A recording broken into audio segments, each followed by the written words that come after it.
Topic number 4 says,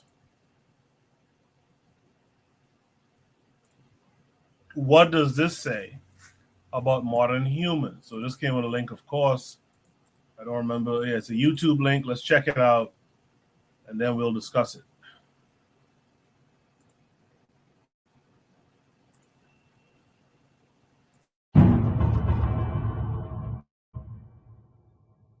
This is the currently accepted view of what Neanderthals look like.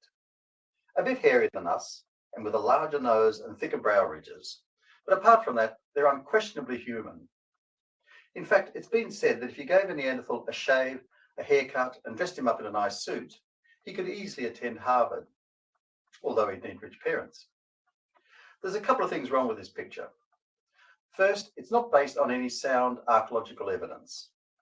That's because soft tissue features like skin, hair, colour, and eyeballs are not preserved in the fossil record. The other reason is that after studying Neanderthals for 10 years, I'm convinced they look nothing like this at all. I'm Danny Vendramini, author of Them and Us, How Neanderthal Predation Created Modern Humans. In this video, I'm going to draw on the latest archaeological, genetic, and forensic evidence to challenge all your assumptions about what Neanderthals look like.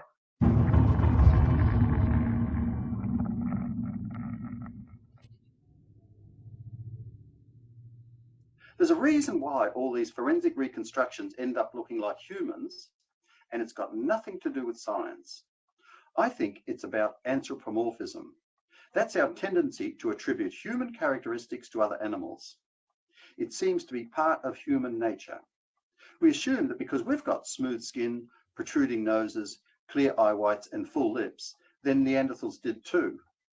And just because we lost our body hair, we assume they did as well. You can see examples of this anthropomorphic bias in television documentaries and in museum reconstructions around the world. The men are sometimes shown as quite handsome, and often they're even clean shaven. The children are nearly always quite cute, and some of them amazingly even wear diapers. The females occasionally sport trendy tattoos, and they always have breasts, even though not one of the species of primate has permanently protuberant breasts. So you're just left with the impression that we're seriously projecting our own tastes and values onto Neanderthals. Quite apart from the anthropomorphic problem, there's also a fundamental flaw in the technique used to reconstruct Neanderthal faces from their skulls. Now, this forensic process works fine on humans, but that's because we know the shape and position of our noses, ears, and lips. We know the thickness and texture of our skin, and we know the shape and size of our eyeballs. These soft tissue features are unique to humans. You would never use them to reconstruct the face of a chimpanzee or gorilla. And yet, scientists always use human facial characteristics and dimensions to reconstruct Neanderthal faces. So it's inevitable that you end up with something that looks like a human. It's spurious science. Television documentaries often use actors to portray Neanderthals. This involves hours and hours of meticulous makeup, which the producers assure us is 100% anatomically accurate. But it's not. And one reason is that Neanderthal eyes were in a different position in their skulls compared to humans. They were higher up, about where our foreheads are.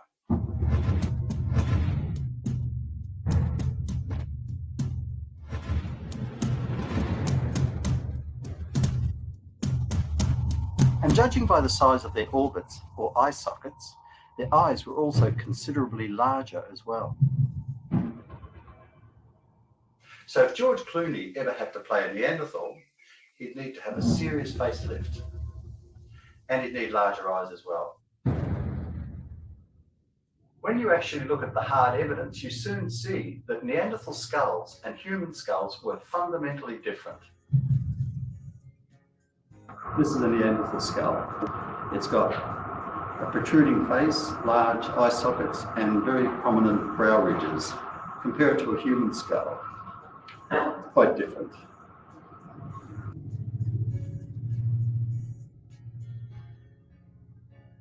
There's another reason why Neanderthals don't look like humans, and that's to do with the environment. Basically, we know from Darwin that it's the environment that largely determines what an animal behaves like and looks like. In the case of Neanderthals and humans, they evolved on completely separate continents. Humans evolved in the temperate, warm, fertile savannas of Africa. Neanderthals evolved in the frozen glacial wastelands of Ice Age Europe. In fact, the two species, when they met again, had been apart for over 500,000 years. It's inconceivable from a Darwinian perspective that Neanderthals and humans would still resemble each other after 500,000 years. All this suggests to me that Neanderthals did not look like humans. Which raises an interesting question. What did they look like? Actually, once you get rid of all the anthropomorphic bias and the inherent flaws in the reconstruction technology, answering this question is not particularly difficult. And that's because, ultimately, Neanderthals were members of the order of primates. They were primates, and as such, you would expect them to maintain the appearance of primates. The fact that humans no longer look like their primate ancestors is, I believe, due to completely unique ecological and environmental circumstances, which I describe in my book. These circumstances certainly didn't apply to Neanderthals. So in light of that, you would expect them to maintain the appearance of a tall bipedal primate. Once you acknowledge that Neanderthals were primates, you start to see similarities between them and other primates. For example, when I compared the profile of a Neanderthal with a chimpanzee, they seem to fit amazingly well. For my book, Them and Us, I commissioned one of the world's best digital sculptors to create a completely new forensic reconstruction based on my theories. We began by scanning the skull of a French Neanderthal. Then, over several months and hundreds of emails and phone calls between Spain and Australia, a creature gradually emerged.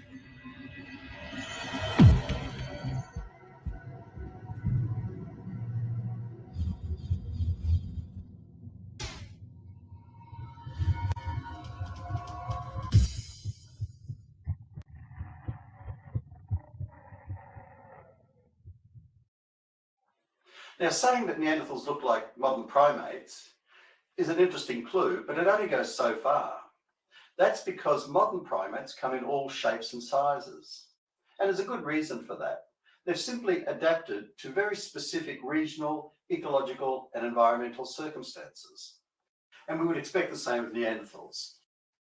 So to create a more nuanced picture of Neanderthal physiology, we need to understand the specifics of their environment. And we know a great deal about that. It was Ice Age Europe, a frozen glacial wasteland, described as the most inhospitable environment ever occupied by hominids. This was the environment that shaped every aspect of their physiology and behavior. Take the issue of body hair, for example. Were Neanderthals hairless like us, or did they have body hair like all the other primates? Well, if you look at the animals that lived in Ice Age Europe at the same time as Neanderthals, you see that they all had thick, dense coats of body hair.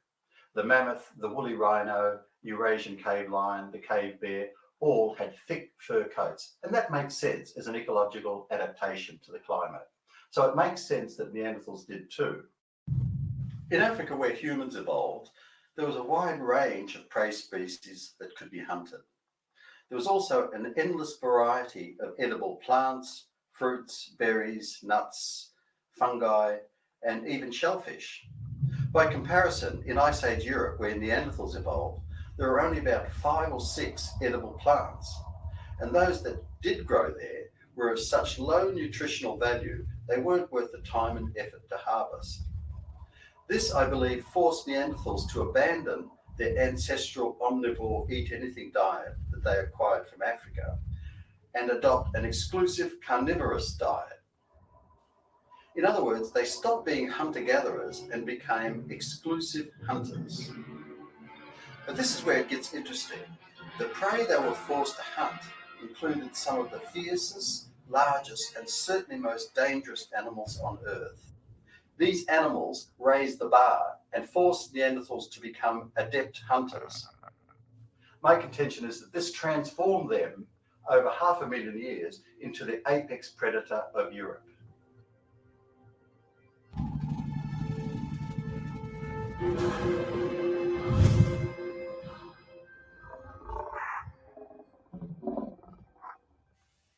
My theory that Neanderthals were flesh-eating predators is supported by new molecular analysis of their teeth enamel. This reveals that the Neanderthal diet consisted of 99% meat. In fact, that's all they ate. And there's only one way to get that much fresh meat, and that's by hunting. It also seems that they didn't care where the meat came from. That's because we now know that Neanderthals were cannibals. The first evidence of this actually surfaced in 1906. Since then, literally hundreds of bones have been discovered right across Europe, bearing the unmistakable cut marks of cannibalism. My predator theory also explains why Neanderthals were so much stronger than humans. Their muscles were so large, they had to have extra thick bones to take the strain. It's been estimated that Neanderthals were 6 times stronger than humans. Even a Neanderthal child could toss a human adult around like a rag doll.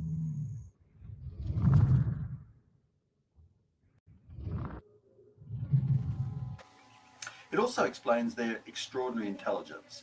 Neanderthals were unquestionably the smartest animal in Europe at the time. They mastered fire making, they constructed windbreaks, they made tools and weapons, including razor-sharp thrusting spears. And like other social predators, they hunted in packs and used sophisticated ambush tactics to maximize capture rates. But there's one last adaptation that helped transform Neanderthals into such a formidable killing machine: the dark. The vast majority of land-based predators hunt at night because it's easier to catch prey when they're resting or asleep. This theory predicts that Neanderthals acquired larger night vision eyes and pupils to see in the dark. These kinds of eyes reflect light extremely efficiently.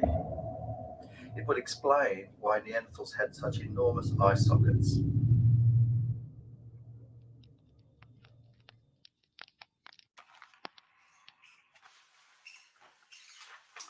If you think my Neanderthal reconstruction pictures are a bit scary, or the idea of camping alone at night out here in the forest is a bit disconcerting, there's a good reason for that, and it goes to the heart of my Neanderthal predation theory. That's because about 100,000 years ago, a group of European Neanderthals migrated into the Middle East, into an area currently occupied by Israel, Syria, Jordan, and Lebanon. Now, living there at the time was a group of ancestral humans. These were timid Stone Age hominids who'd moved up from Africa. And the evidence suggests that the Neanderthals began hunting them, but not just for food. I believe that Neanderthal males also began hunting human females for sex. Now, this horrific period of sexual and cannibalistic predation went on for in excess of 50,000 years. It's this and only this scenario that explains why the 2010 draft sequence of the Neanderthal genome found categorically that Neanderthals had interbred with humans. For our ancestors, being hunted by the most ferocious killing machine on Earth was so traumatic, so transformative, that even today we still harbour the genetic legacy of that horrific period of predation. Since the beginning of humanity, these fiendish creatures have haunted the human imagination. They are the stuff of nightmares. They are the monsters, vampires, and werewolves of myth, movies, and folklore.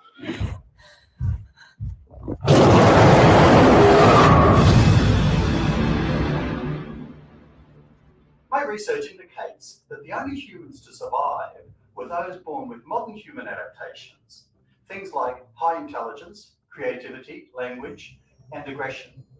This allowed them to turn the tables on the Neanderthals. For the next 20,000 years, they hunted them to extinction. So the basic premise of my book is that everything we are today Everything that defines us as humans is the result of that extraordinary 70,000-year conflict between them and us. It's what made us humans.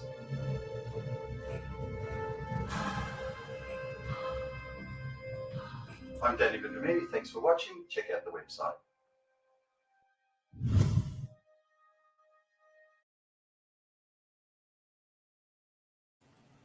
That's interesting. Very, very interesting. One of the things they highlighted, particularly early on in the video, that I always find interesting, when they take these bones and these scans of bones and stuff like, they reconstruct certain people. Like they'll reconstruct some pharaoh, and somehow when they do the reconstruction, this pharaoh is like a white boy, and I'm like, well, where'd you get that from?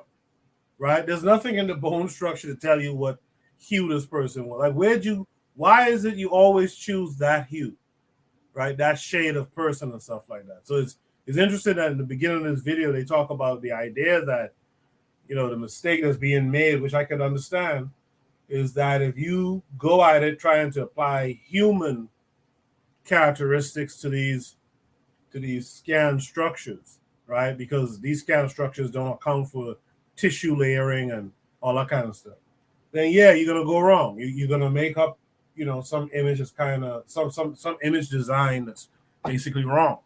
So I do appreciate that part of it. The rest of it is interesting. I don't know. I don't know, but I'd like to hear what you guys have to say. Let's start with Buana this time. Buana, what say you? I think that was hilarious. I think it was hilarious. There's first of all, I wonder, in terms of being peer reviewed, his information. When he put his information out publicly, whether his information was peer reviewed by the scientific community. I'm curious about that. But what I would say is, in watching this video, there are some shortfalls in his argument, because just quickly, peer yeah, review isn't all that it's cracked up to be. Okay. It comes down to where you're publishing. What journal are you publishing in? Some journals are like, little small journals and stuff, so everyone kind of gets published in them. You know what I mean? So peer review isn't that big of a deal. Now, if you're trying to get in Science or Nature or something like that, yeah, you're going to go through the rigors of some rigorous peer review. Yeah, and I'm wondering what the scientific community would say to his information, but there are some faults in his argument, though. And I'll leave the peer review discussion with y'all in academia. Y'all know better than me. But as in terms of what he would have stated as the Neanderthals to be, he said that they were carnivores and they are cannibals. I thought cannibals mean human beings eating other human beings, and this man is saying that they were not human beings. So I don't know why he would use the cannibals are not people who eat human beings. Cannibals are people who eat their own kind. So a lion could be a cannibal. A cat could be a cannibal. Cannibal does not have to be human. It's just that you eat your own species. Okay. So the issue I have is, if these humanoids or whatever they was cannibal eating carnivores who were hunters. They were strategic in their hunting and things like that, and they developed this skill because they was living in a very harsh environment. When they would have met the Homo sapiens sapien, the thinking man, the so-called monkeys that we came from, where I come from, when they would have met them, they would not only would have eaten them, they would have completely destroyed them, because they were much stronger. They say, this man said, it was 6 times their strength. You know what I mean? They didn't care. They wouldn't care about what they ate in terms of being meat eaters. So in their encounter with Homo sapiens sapiens, they would have eat them completely. No, I think there's an issue that you're overlooking. The issue Go is ahead. the issue would be climate. When they were that way in their climate per se, but they wouldn't have been able, like for example, they wouldn't have been those humanoids, whatever, wouldn't have been able to penetrate Africa. No, but he said, the yeah, climate. but Go ahead. no problem. But he said that the Neanderthals migrated to the Middle East area, and they would have met Homo sapiens sapiens, and these Homo sapiens sapiens would have been docile and whatever however he described them to be. So they would have been much weaker in terms of being able to defend themselves against these carnivorous Neanderthals coming out of the environment that they came out of. So in that scenario, it would have been more likely that you would see more Neanderthals walking around as opposed to Homo sapiens sapiens, just based on his description of these hunters, these methodical hunters who was able to strategically conquer all the things that existed around them, and the fact that they were carnivores, flesh eaters as well. So they would have been more dominant.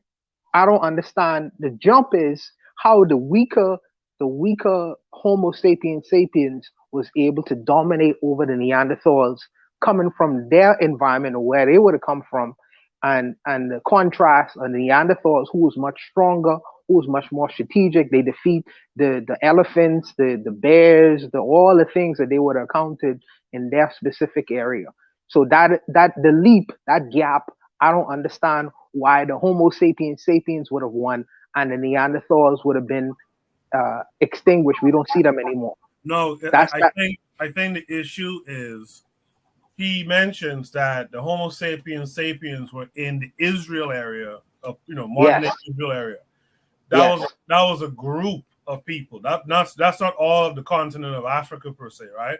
They were able to actually, from what he's describing, they were able to mess with them pretty significantly. They was hunting the men and hunting the women for sex, according to him.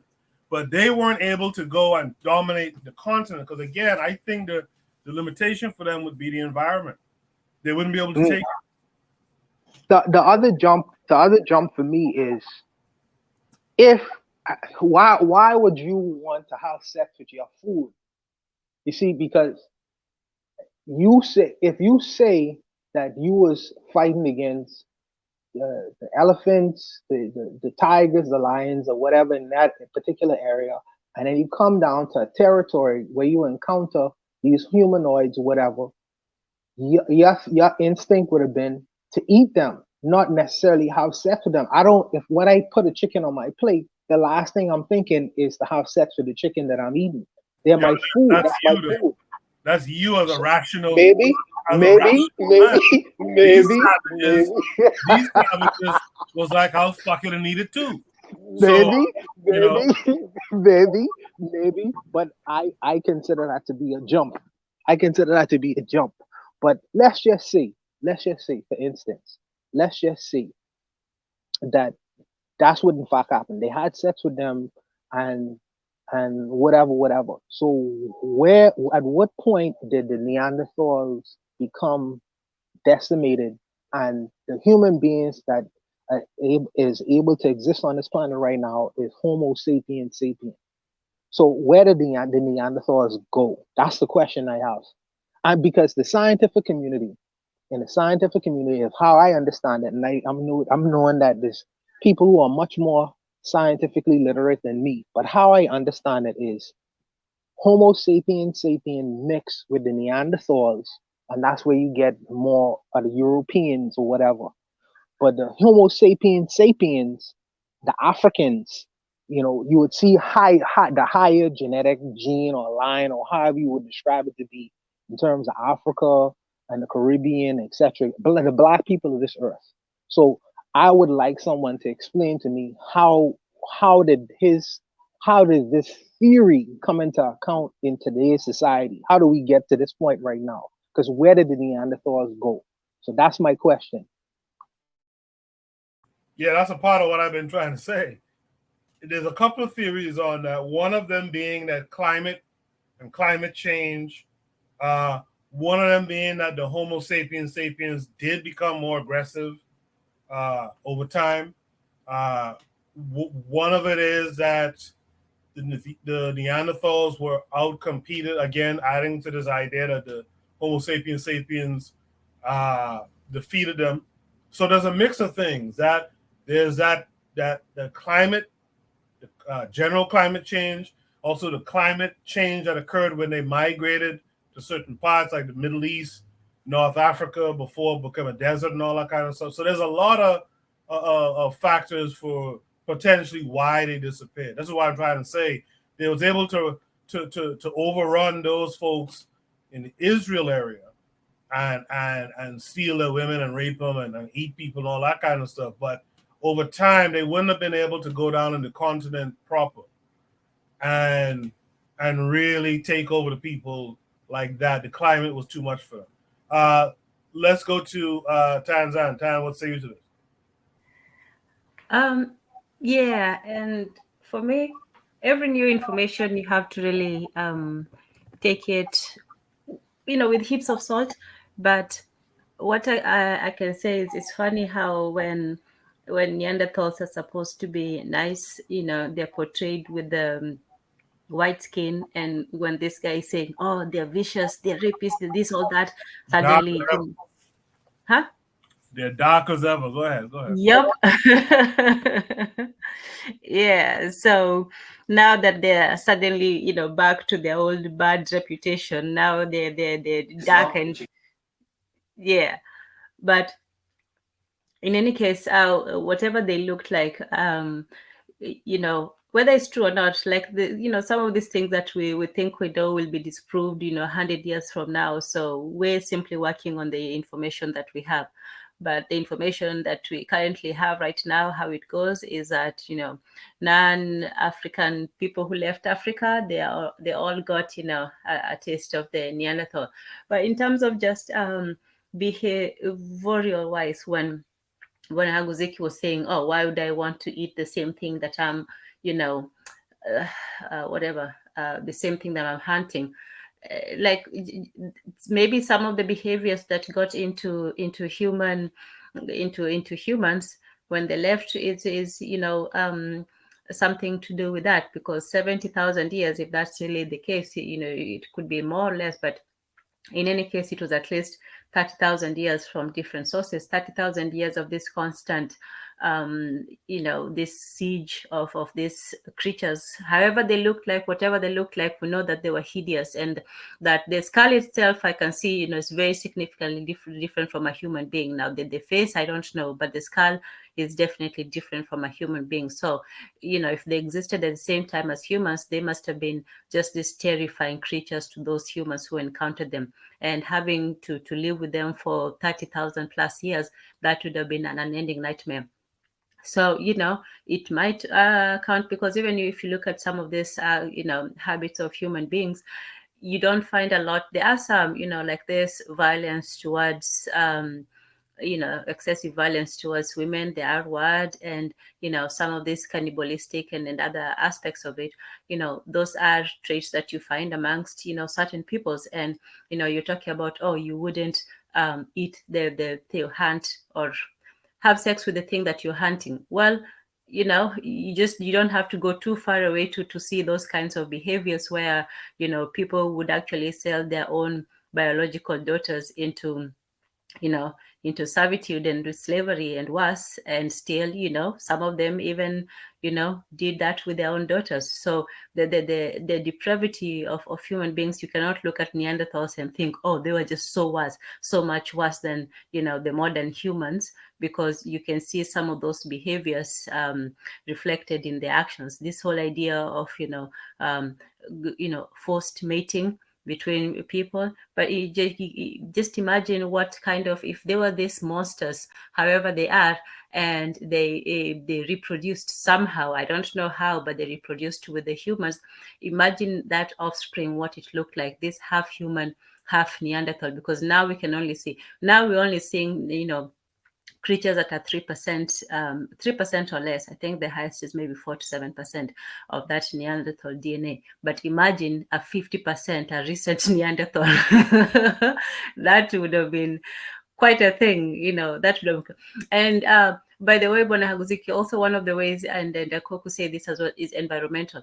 There was a glacial age. This was also another theory. We're only working with theories. There's another theory that one thing that also wiped them, it was also humans, those kinds of humans becoming progressively more, not just intelligent, but also, I would say, not so much intelligent as sneaky, because you have to remember that every one of those supposed human beings that survived, every single one of them had Neanderthal blood in them. So basically everyone was, forced into it. So that's the first thing that you remember. So these were partial Neanderthals. So they would have had that survival instinct. They learned how to survive based on also their relation with so they're no longer human anymore. They're humans infused with Neanderthals. So they were stronger than regular humans. They were also, more intelligent and also more meat eating than, the humans that they were before they mixed with the Neanderthals, apparently. So that their hybridization is actually what helped them to survive, not their humanity, but their ability to be hybrids of both, the humans and the Neanderthals. So by the time one of the major ice ages, I think it was around 10 to 12,000 years ago, and that created a population bottleneck in a lot of countries in Europe. With the Sahara Desert, it increased the Sahara Desert, but there wasn't an ice age in Africa. But in Europe and other places, the ice, crept forward, and then it finally receded. So that also led to the population for the Neanderthals decreasing greatly, and the humans as well, but they were more able to survive it that way.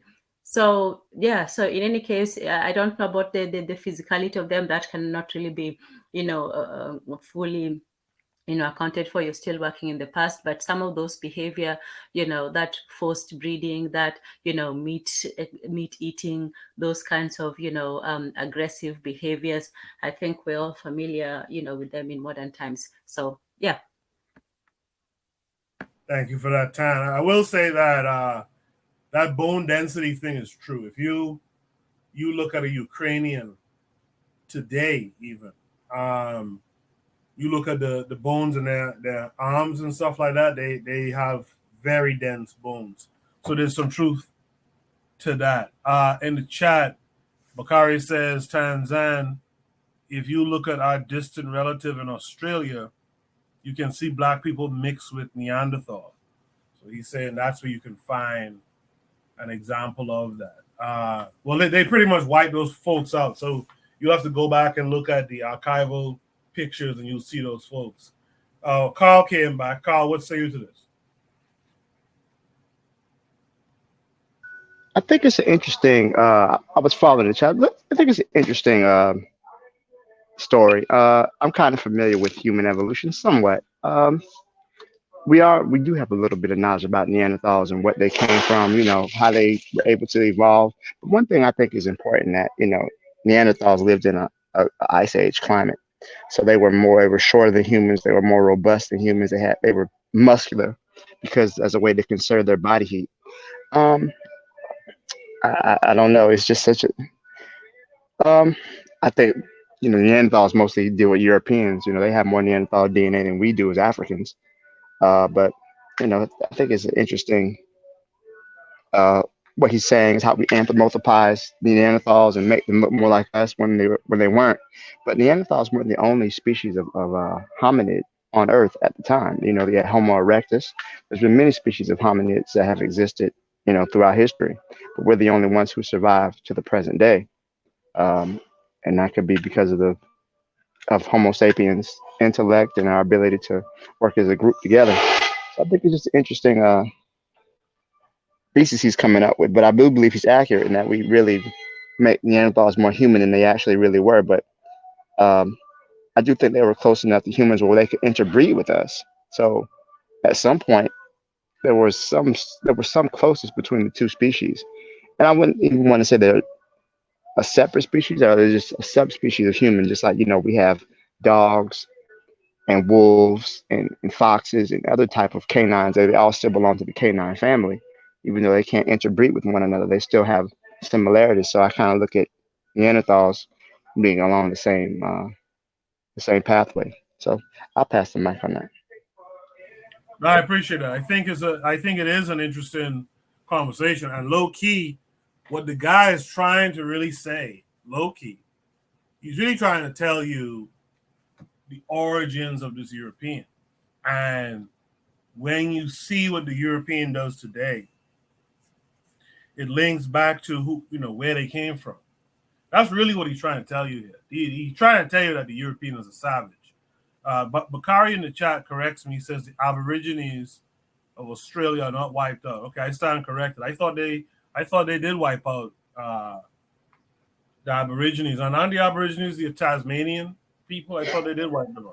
The Tasmanian Aborigines are there's no full-blooded Tasmanian Aborigines, but there's still Aboriginal people on the continent of Australia. But the Tasmanian Aborigines were wiped out. There's still some people who are mixed blood, but there's no full-blooded Tasmanian Aborigines left. I don't know how we can really determine the behavior of the Neanderthals at this point, because we don't really know how they behaved. We do know they buried their dead, but I think most of their behavior may have been linked to their environment. I don't know if you've read, there's a book called Iceman's Inheritance. It talks about the prehistoric sources of Western man's racism and how, Europeans, white people evolved in a glacial environment that lacked resources, that was scarcity. So there was a competition, as much as there was a need to survive, whereas, African people, they lived in relative abundance. The environment was more favorable to growing crops and sustaining life. And you can see that in their religions and the beliefs. I think Sheikh Anta Diop also talked about his true cradle theory of civilization in his book about I can't think of the name of the book right now, but he also mentioned that as well. The evolution of humanity in harsh environments leads to harsh behavior. And we can see the European, how they behaved since they set foot on the world stage, how they behave towards each other and towards people they have met. So I think that theory does have some credence. I appreciate that, Carl. Let's hear from Uzuli. Uzuli, what say you? What I get from this is all that what this person is saying is that the whole evolution theory shit is bullshit.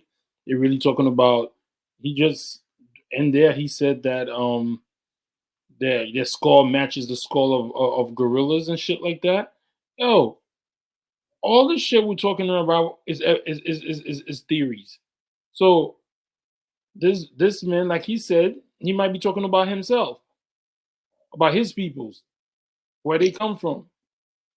Because the brother said something, coyotes and wolves could interbreed with dogs. They're the same thing. So whoever created these people, maybe they use some of the human chromosomes to get to them. So, like, you see when they tell you that story, all the Neanderthal have straight hair, and they telling their story. So for me, this just proved maybe he's taking shots at the whole evolution theory, talking about Neanderthals were humans. Nah, they were just overgrown gorillas. That's what he said.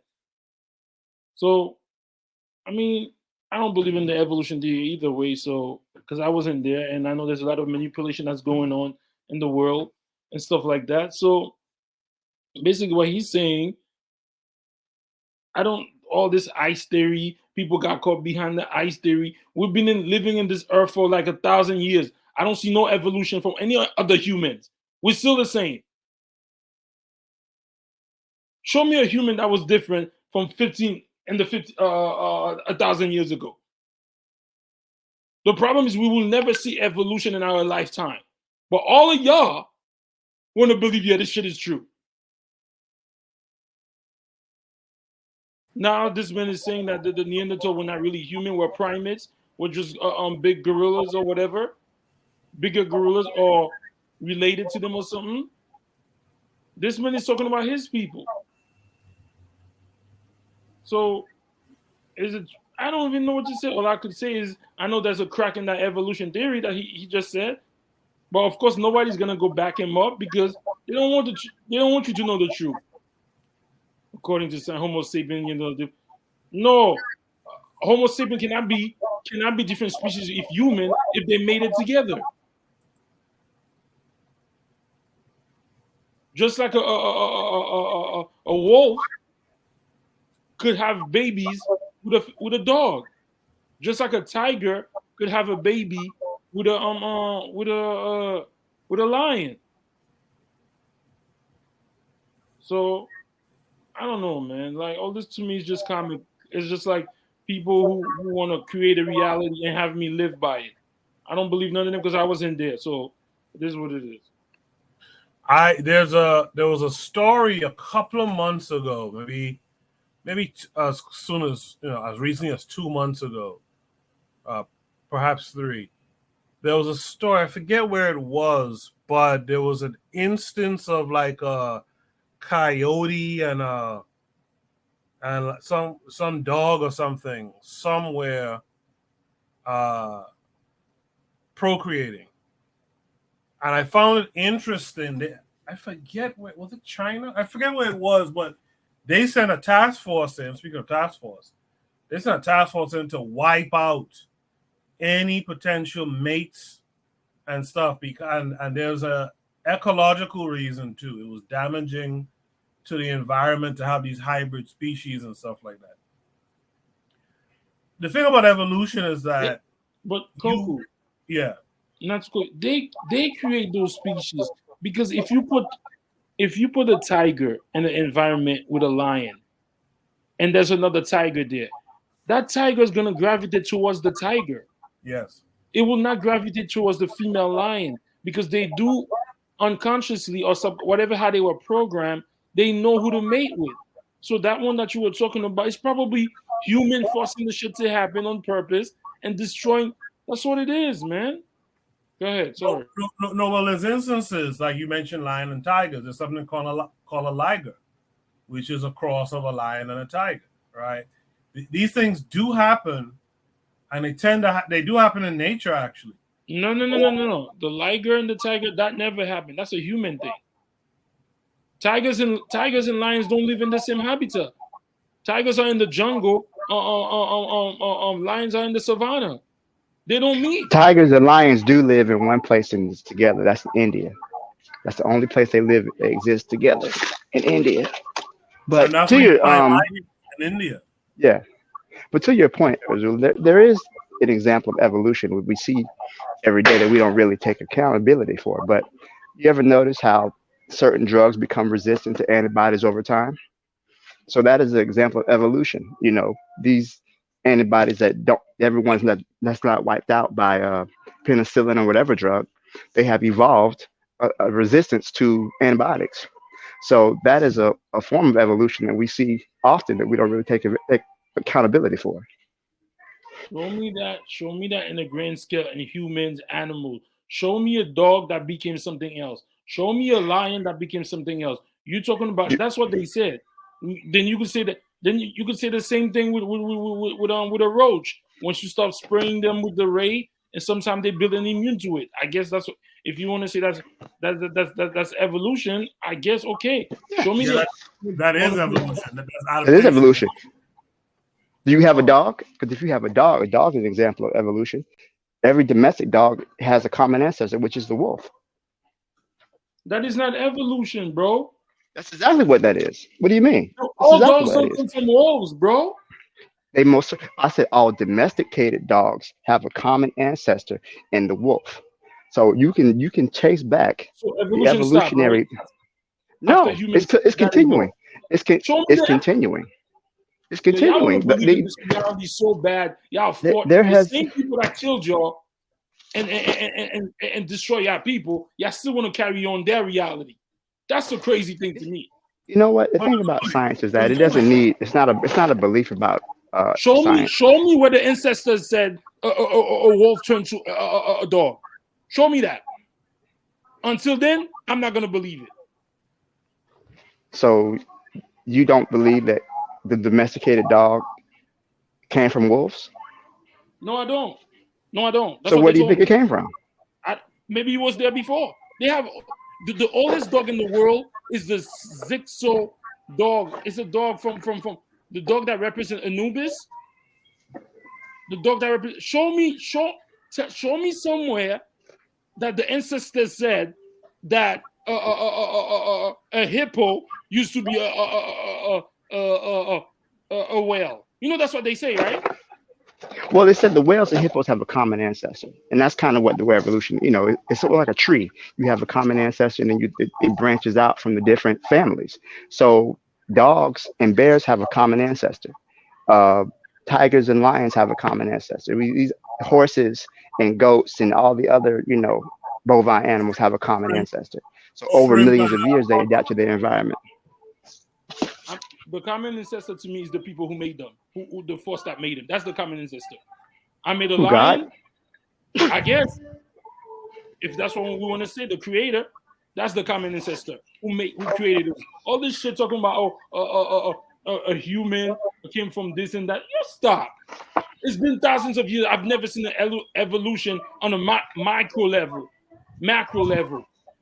No, but you can't see it. That type of evolution. Of course, that's when we will never find the truth. No, but that's just that's just what it is. You're not gonna sit around. What it is. That's what they told you it is. No.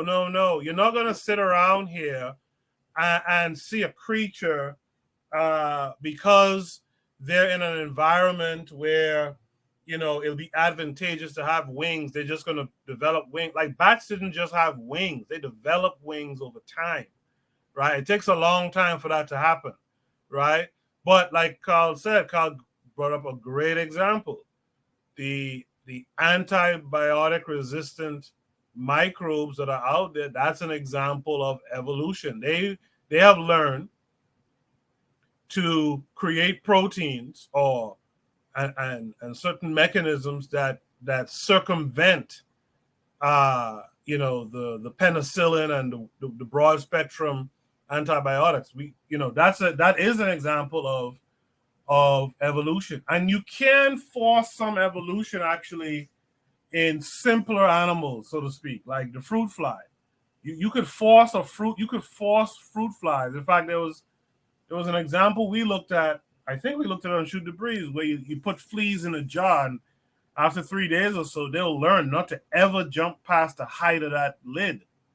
Like you can do it, but in terms of mammalian evolution, it's harder to see that. That takes a long time, and there's a lot of factors. Of course, it's going to take a long time. Of course, it's going to take a long time. We will never be able to prove this theory that you're talking about. It's all a theory that we evolved from this. The giraffe neck got longer because of this and the third. So how come black people still ain't evolved to get their stuff out of freaking slavery? 2,000 years. Niggas still niggas. You know why? Because they've made the environment such that a lot of black folks don't think they have a need to fight against what's going on. That's the problem. You understand? That's the problem. Marcus McGee in the chat says the human immune system is an example. You know, it's a real big example of that. In high school, you guys should have learned about the cell. And there's a structure in the cell that's defined as the powerhouse of the cell. That's the mitochondria. You know where the mitochondria comes from? The mitochondria comes from a microbe. Millions of years ago, this microbe entered into the mammalian cell. And this microbe, because microbes tend to be able to kind of power themselves, so to speak, this microbe then evolved into the mitochondria that we have in our cells that gives us the energy to carry out the biological functions in our body. So like there's examples, but you, for the most part, you're going to have to sit around here for a long time to see those changes, right? Anyone else want to add something to this topic? Did I get to everyone? Time's on everyone? Yes, so, I had my say at the beginning. Yes, thank you. If so, let's go. And you know, the last thing I'll say too is, listen, real talk. We aren't doing the work, man. Like if you listen to Oni's show last Sunday, I was in the chat and I mentioned that every time I go to Manhattan out here in New York, I have to sometimes, almost every time, I marvel at what these folks have done. Like these folks have built like skyscrapers, and of course they have impact on the ecology and all that kind of stuff. I get it, but I'm saying that these folks put in their work. You got to give them that credit, right? We haven't put in the work. We don't put in the study, the independent study, to study these things ourselves. So we got to go with what information we have. That's just the reality. Until we get to that point of self-determination to say, you know what, it's time for us to look at this shit ourselves. Let's go to Shoot the Breeze topic number 5. Yeah, when Go ahead. No, when I hear the discussion on evolutionary science, for me, I am humble because I know that I am not studied enough on the topic, and I know that there's more work to be done. My focus is on you. You have different kinds of focus and fields of interest, and the information out here is so voluminous. So it's like, to really get some understanding the world that exists around you, man. It takes so much time, and a human being life is only limited. You only could really get a good grasp or master so many different subjects. But I am humbled by it, and it's information that I really need to have better understanding of. Man know thyself. So that's an important thing. But I'll take that under advisement, the things that you would have said. And Marcus McGee, yes, you're correct. The human immune system is an evolutionary response. We today have a stronger immune response than people 100 years ago. Who told you that? How do you know that? You know why? Look at the lifespans. Folks, that's what they told you. What are you talking about, bro? Okay, well, Azuli, where's your facts? So you're telling me people living up to say they got so what I'm saying is whatever they told you right now, you can't verify and say that's facts. People were. It is a fact that people live longer now than they did back in the day. That is a fact. That's a fact. In Africa or in America? No, in America. I'll give you an example. I'm talking about around the time. I'm talking about the whole world. Around the time of the U.S. Do you have the data on that? Indigenous people. So let me say this. Around the time of the U.S. Civil War, all right, the average life person lived to see maybe 50 years old. Now the lifespan, at least in the U.S., is 78. That's an advantage of technology, but it's also the evolution of our immune system, being able to withstand disease greater. There was a time in human development, you got the flu, you were done. Right now, you are eating the worst type of food ever. So how are you better at fighting diseases than you're not eating the best food that your ancestors used to eat? So how are you better at fighting? Yeah, please. Food does well. Okay, let's move on. Shoot the breeze.